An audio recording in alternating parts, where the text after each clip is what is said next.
ಎಲ್ಲರಿಗೂ ನಮಸ್ಕಾರ ಸ್ನೇಹಿತರೆ. ಎಲ್ಲರಿಗೂ ಲಕ್ಷ್ಮೀ ನಿವಾಸ ಅಂದರೆ ಸಿಕ್ಕಾಪಟ್ಟೆ ಇಷ್ಟ ಅನ್ನೋದು ನಮಗೂ ಗೊತ್ತು. ಸೊ ಲಕ್ಷ್ಮೀ ನಿವಾಸ ಧಾರಾವಾಹಿಯಲ್ಲಿ ಅದರಲ್ಲೂ ಜಯಂತ್ನ ಸೈಕೋ ಪಾತ್ರ ಎಲ್ಲರಿಗೂ ಅಚ್ಚುಮೆಚ್ಚು.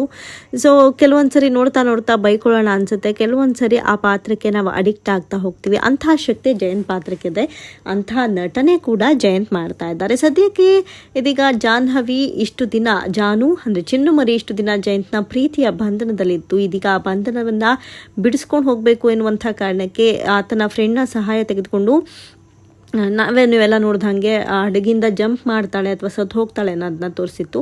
ನಿಜವಾಗ್ಲೂ ಅವಳು ಅವನ್ನ ಸಾಯಿಸು ಅಂತ ಹೇಳ್ಕೊಟ್ಟಂಥ ಫ್ರೆಂಡ್ ಮಾತನ್ನ ಕೇಳಿ ಅವಳನ್ನ ಸಾಯಿಸೋಕ್ಕೆ ಹೋಗೋ ಬದಲು ನಿಮ್ಮ ಅಷ್ಟೊಂದು ಪ್ರೀತಿಸ್ತೀರಾ, ನಿಮ್ಮನ್ನ ಸಾಯಿಸೋಕೆ ಮನ್ಸು ಬರಲ್ಲ ಅಂತ ಹೇಳಿ ತಾನು ಸಾಯೋಕ್ಕೆ ಹೊರಟಿರ್ತಾಳಲ್ಲ.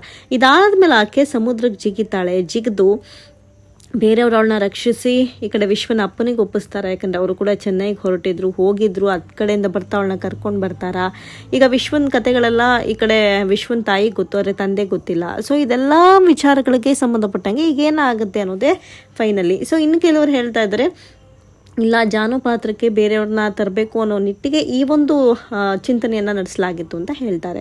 ಬಟ್ ಅಲ್ಟಿಮೇಟ್ಲಿ ತುಂಬಾ ಕ್ಯೂರಿಯಾಸಿಟಿಯಿಂದ ಕೂಡಿದೆ. ಆದರೆ ಜಾಹ್ನವಿ ಪಾತ್ರಕ್ಕೆ ಬೇರೆ ಯಾರೂ ಬರಲ್ಲ, ಜಾನು ಆ ಪಾತ್ರವನ್ನು ಕಂಟಿನ್ಯೂ ಮಾಡ್ತಾಳೆ ಅಂತ ಮೂಲಗಳು ಹೇಳ್ತಾ ಇದೆ.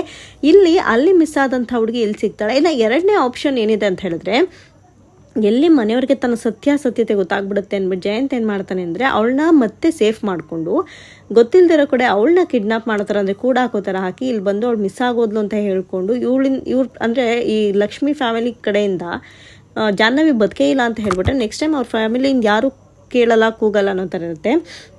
ಅದಾದಮೇಲೆ ಅವಳನ್ನು ಕರ್ಕೊಂಡು ಫಾರಿನ್ಗೆ ಹೋಗಿ ಈ ಫೋನ್ ಕಾಂಟ್ಯಾಕ್ಟ್ಸ್ ಎಲ್ಲ ದೂರ ಮಾಡಿಬಿಡ್ಬೇಕು ಅನ್ನೋದು ಕೂಡ ಜಯಂತ್ನ ತಲೆಯಲ್ಲಿದೆ ಅನ್ನೋಂಥ ಕೂಡ ಒಂದಷ್ಟು ಮೂಲಗಳು ಹೇಳುತ್ತೆ. ಬಟ್ ಅಲ್ಟಿಮೇಟ್ಲಿ ಈ ಸೀರಿಯಲಲ್ಲಿ ಏನಾಗುತ್ತೆ ಅಂತ ದೇವರಾಣೆ ಗೊತ್ತಿಲ್ಲ. ಸೊ ಕಾದ್ ನೋಡ್ತಾ ಇರೋಣ ಏನೆಲ್ಲ ಆಗುತ್ತೆ ಈ ಸೀರಿಯಲಲ್ಲಿ ಭಾರಿ ಬದಲಾವಣೆಗಳು ಅನ್ನೋದನ್ನು.